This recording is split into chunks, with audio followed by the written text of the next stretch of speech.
Hello people, how's it going? So we're in the new year and we begin Black Clover with episode 158. The beginning of the Spade Kingdom arc is officially up and running, and I have to say this episode did a pretty good job of give a good understanding of what to expect in this arc. I have to say there's certain parts of this episode that was disturbing, so that's a good sign.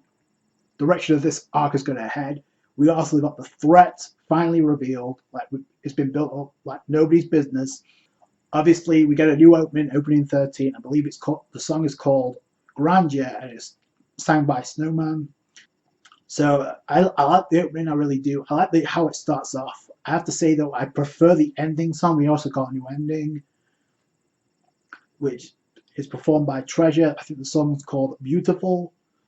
So I do like the ending song a little bit more. However, I have to say the visuals on the opening, even though I'm not a manga reader, I have to say that looks pretty lit, and I can see why it's trending.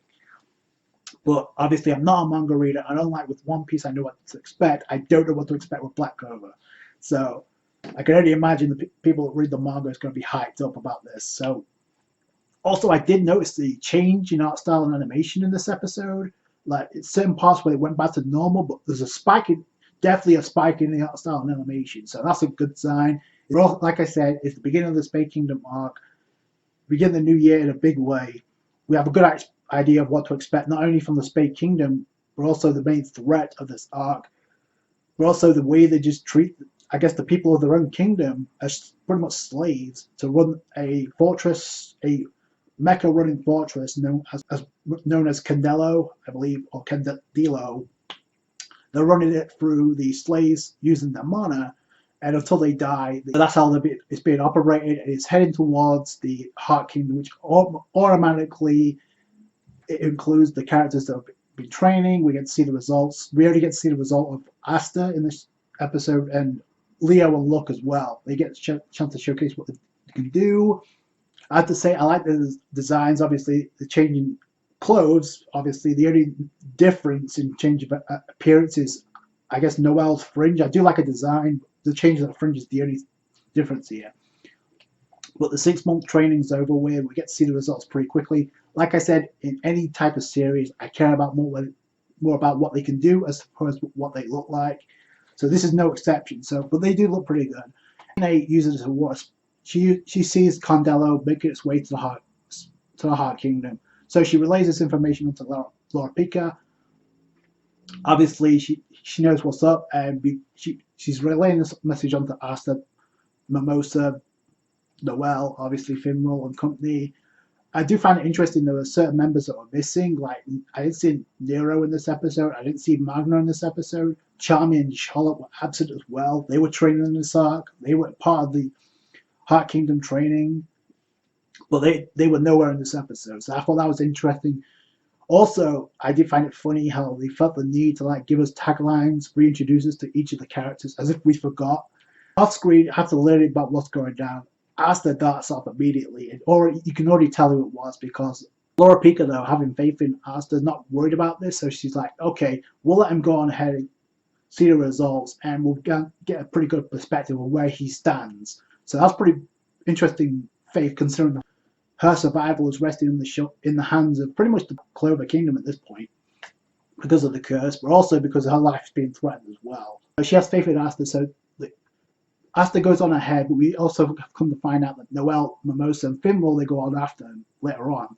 And like I said, this episode did a pretty good job of giving us a direction of what we can expect in this arc in terms of how dark it's going to be. Like there's certain instances, like I said, were disturbing, like where, like I guess the head of the resistance of Spade Kingdom that was making the slaves work using their mana to force Candelo to make its way to Heart Kingdom. The head of this resistance was pretty much like, oh, we don't care. As long as they produce mana, we don't really give a damn.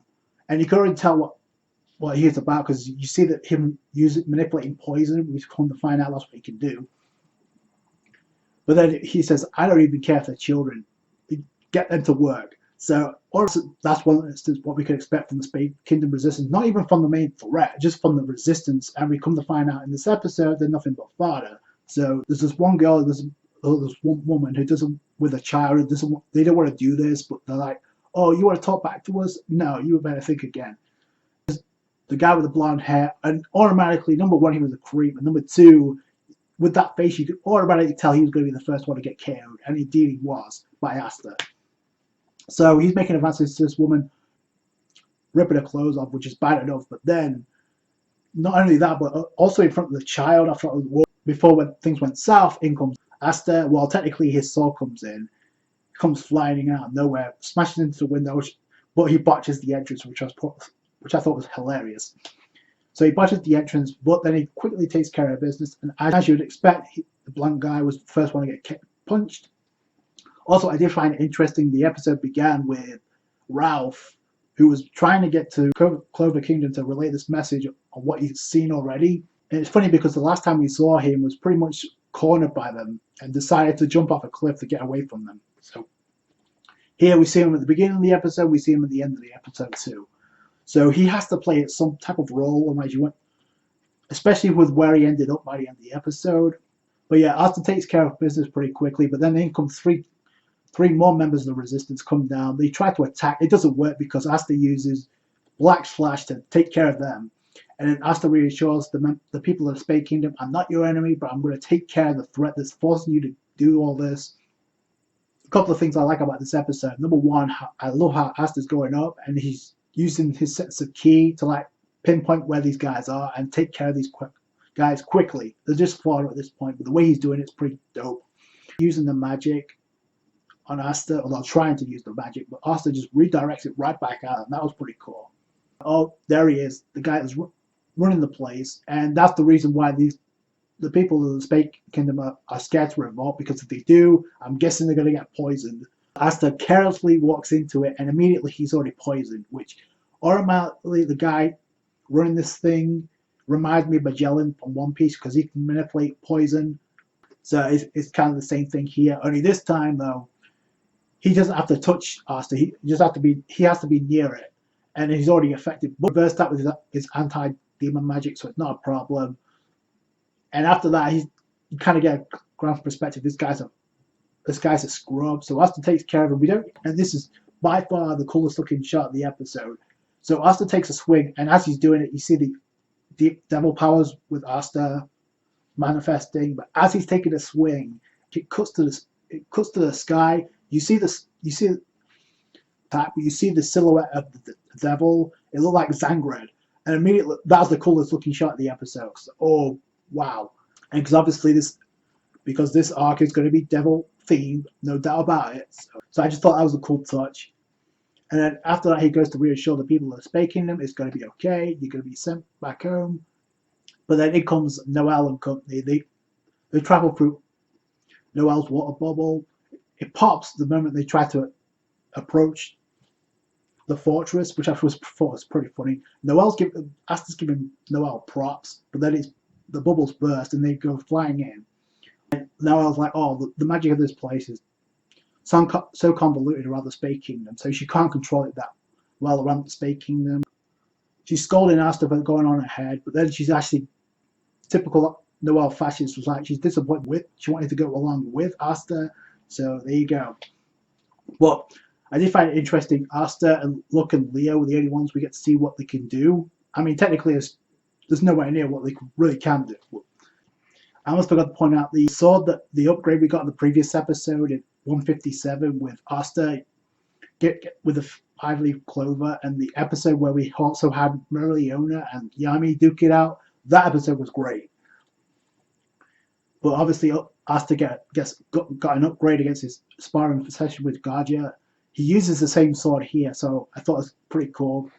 Noelle tells us like what the plan was from the Laura Pica. So after Asta darted off, like Laura Pica sent Noelle, Mimosa, and Primroll to go after Asta, just in case. But then she sends Leo and Luck over to take care of the people that's already in the Spade Kingdom that's forcing these slaves to run this machine. So I thought that was pretty cool. It doesn't take them long because we see what they're up to, and it's over quick. So like I said, I want to see what other characters can do as well. I'm pretty sure we're going to see what Noah can do pretty soon. So she's obviously going to be a focal point in this arc. But I just thought it was an interesting touch. There's other members that are trained also that weren't present in this episode, which I'm also sure are going to get a chance to shine. At least I hope so. The people of Spade Kingdom, they're happy about this, but they're also there to give us exposition on the threat that's about to come. So according to the woman, there's these three that head all this, that's causing all this. They're obviously stronger than devils. We already knew that, but the fact they're being hyped up, and Asta's response to her learning about the Dark Triad, we actually get the Dark Triad introduced in the anime finally. But the way that Asta kind of received it, I don't know if he was taken back by just learning about the group, that Triad, taken back about the threat, because I think he already knew the level of threat that was coming their way. And this is 6 months later, so that's kind of interesting to me. I don't think these guys are jokes at all, just because they've been built up for so long. We go over to the hideout of the Dark Triad. Finally, we got to see 2 of them members already, but we also get to see the 3rd member. So it starts off with a conversation with Zenon. Oh, how when he went to the Diamond Kingdom, he has more control of his abilities now than he had back in the Diamond Kingdom, which is a scary thought because he just annihilated the Diamond Kingdom when we saw him. And we also get introduced to Dante. I think we already saw him before, but now in full scope. So then we get introduced to Monica, which I think out of the 3, right, immediately her personality stands out above the 2, which I think that's by design. And also because of the opening, because we get a grand perspective of who's going to take these guys on. It looks pretty set in stone that Yuna's going to take on Zenon, and Noelle's going to take on Monica, which is pretty cool. But they also mentioned the fact they have Dark Disciples, have been given powers by the Dark Triad. So the fact that you're building up underlings as well, it could be a threat. So I hope that what this could do is bring in other characters that also train other characters as well. This has been featured in the training arc that I hope get highlighted. Vanessa's one. I hope she gets a fight, but then again, her abilities are broken, so I don't know. The one thing I enjoy about Black Clover is like the utilization of the side characters. I think it's been done pretty good. I mean, you have to look no further than the way that Noelle's been utilized. I think it's been pretty astounding, honestly. So I hope that continues with other characters too. But yeah, we get a pretty good idea of what to expect from the Dark Triad, not only in threat-wise, but also what they're after, which I think is the most important thing. So according to what Dante says, and automatically the fact that he's named Dante, just because of my bias of Devil May Cry, he's automatically a badass in my book.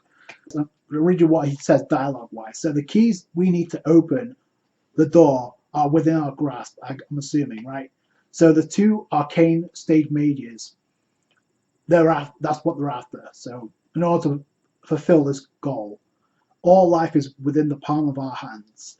So automatically, it looks like they're after the destruction of the entire world, because they're threatening all life, pretty much.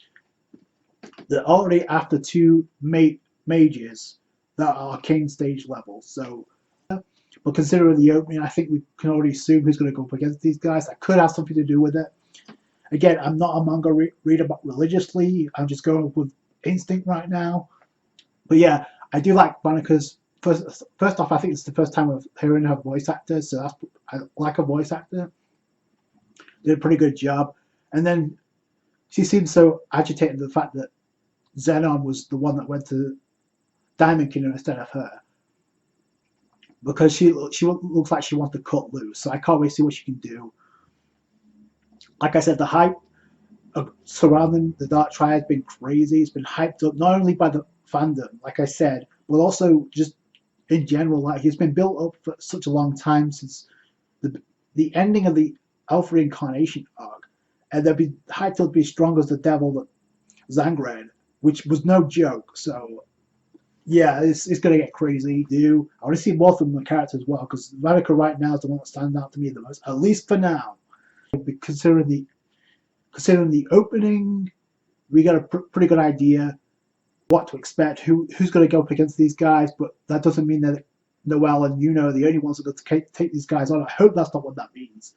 But speaking of which, we end the episode with Ralph dropping off at where assistant Lily sees him. And like I said before, I thought it was interesting that she's the one that sees this. It's interesting that Sister Lily is already having an involvement in this arc. What kind of involvement she has, I don't know. I did find it interesting though. I thought maybe it's just a coincidence, but the girl that's on the fortress on Candelo looks similar to Sister Lily, and I couldn't quite put my finger on it at first. But then when I saw Sister Lily, I'm like, oh, they do look similar. But I think that's just, it could be a coincidence, because if that had been the case, I think Asta would have said something given his infatuation with Lily. But yeah, I think Lily's going to have somewhat of an involvement in this arc. It looks like she's somewhat in the opening too, so I don't know what that's about. So that could be the case, could be dead wrong, I don't know. And I think there's a few series I don't know about when it comes to like what's ahead, because I don't read the manga. Like Attack on Titan's one, Seven Deadly Sins is another, and obviously Black Clover is another, which I don't read the manga, but I'm still enjoying it because I kind of want to know what's going to happen next. And I love that feeling. So I want to see more from the Dark Triad, what they really capable of. I'm sure it's not going to disappoint. Other than the ending and the opening, I thought this episode was great of starting this arc off. Like I said, it took a very dark tone. It had some like humor comedy, but by the end of the episode, it just went super serious, super quick. And I guess when Gadget and Laura Pico are talking about Asta and his improvement, Laura Pico's like, oh, he's exceeded my expectations. But as Gadget said, but it's impressive, but the threat has only just begun. It's only just begun. So there you go. So it's the calm before the storm. So I can't wait to see what's next. Let me know what you guys think down below. I thought it was a great episode, a great introductory episode to this arc that's been hyped up for so long. So that's going to do it for you guys. Thanks for watching. Like the review if you did. Hit the thumbs up. I appreciate that. Subscribe to channel for more Black Clover. Catch you guys later. Thanks, guys. Bye.